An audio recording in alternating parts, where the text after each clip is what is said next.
ఈరోజు Chandrababu Naidu, Pawan Kalyan, home minister Anitha గారు, లోకేష్ గారు చెప్పాలి దీనికి ఆన్సర్.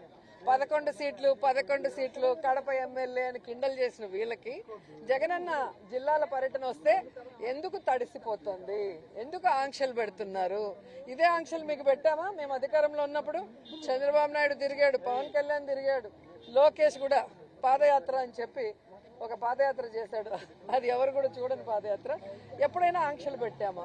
అంటే జగన్మోహన్ రెడ్డి గారు జనంలోకి వస్తే తెలుగుదేశం పార్టీ ఈవీఎంల ద్వారా గెలిచిపోయిందన్న విషయం పబ్లిసిటీ అవుతుంది కాబట్టి వాళ్ళు ఏదైతే సూపర్ 6 కానీ 143 మేనిఫెస్టోలో చెప్పినవి చేయకుండా జగనన్న ఇస్తున్నవి కూడా ఇస్తామని చెప్పి ఇవ్వకుండా పోవటాన్ని ప్రజలందరూ కూడా జగనన్న వెనక వెళ్తూ ఆయనకు చెప్తున్నారు. కాబట్టి వాళ్ళు చేసిన తప్పులు, వాళ్ళు చేస్తున్న అవినీతి ఏదైతే ఇప్పుడు ఉందో, ఇసుక కానీ, మద్యం కానీ, గంజాయి కానీ, డ్రగ్స్ కానీ, ఇవన్నీ బయటకు వస్తున్నాయన్న భయంతో, బాధతో ఈ ఆంక్షలు తప్ప ఎందుకు ఆంక్షలు నాకు చెప్పాల్సిన అవసరం వాళ్ళు ఉంది.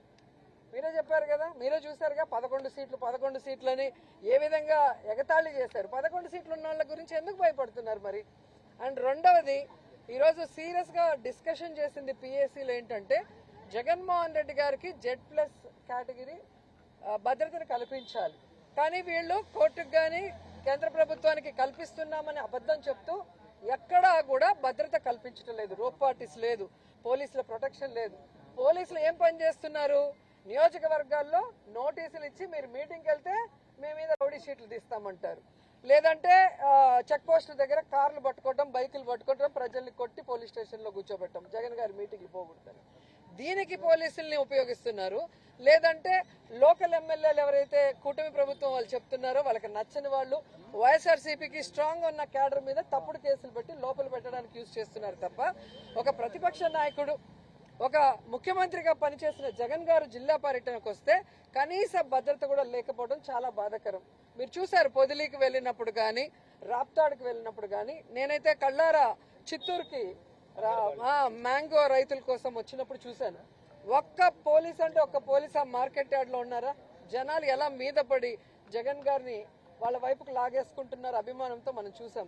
అంటే జగన్ గారిని ఏదో ఒకటి చేయాలన్న తపన అనేది ఈ కూటమి ప్రభుత్వంలో కనిపిస్తుంది. ఎందుకంటే చంద్రబాబు నాయుడు సొంత తండ్రి లాంటి ఎన్టీఆర్ గారికే పార్టీ లాక్కొని చెప్పులేసి ఆయన చావుకు కారణమైన వ్యక్తి కాబట్టి కుట్ర రాజకీయాలు చేయటము, వెన్నుపోటు రాజకీయాలు చేయటం చంద్రబాబు నాయుడుకి వెన్నతో పెట్టిన విద్య. కాబట్టి జగన్మోహన్ రెడ్డి గారి భద్రత గురించి మేమంతా ఆందోళన చెందాం. అందరం కూడా పిఏసీలో దాని మీద డిస్కస్ చేశాము. మేము న్యాయ పోరాటం దీని మీద చేయాలనుకుంటున్నాం. కేంద్రకు కూడా ఇన్ఫార్మ్ చేసి ఆయనకి భద్రత పెంచే విధంగా అడుగులు ముందుకు వేయాలి. అలాగే పార్టీ నుంచి ప్రతి జిల్లాలో నుంచి మరి జగన్ గారికి భద్రత కల్పించే విధంగా మేము ముందుకు వెళ్లాలనుకుంటున్నాం.